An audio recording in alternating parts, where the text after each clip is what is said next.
À Kouri, c'est la place publique Noire de Monde qui a servi de cadre pour le lancement des activités du mois de décembre, mois de lutte contre le VIH et le sida.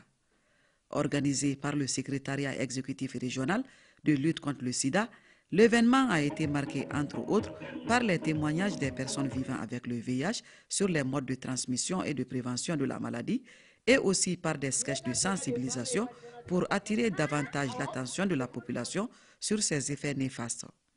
L'objectif visé étant l'élimination de cette pandémie d'ici à 2030.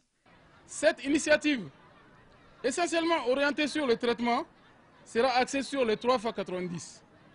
C'est-à-dire 90% des personnes infectées devront connaître leur statut. 90% des personnes séropositives doivent recevoir un traitement. Et 90% des personnes sous traitement ne transmettent plus la maladie. C'est-à-dire que le virus sera indétectable dans leur sang.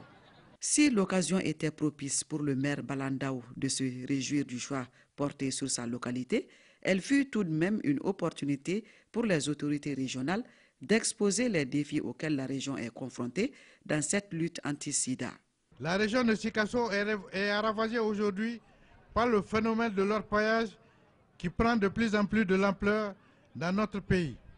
Et cette ruée vers l'or constitue une véritable menace dans la propagation rapide du VIH.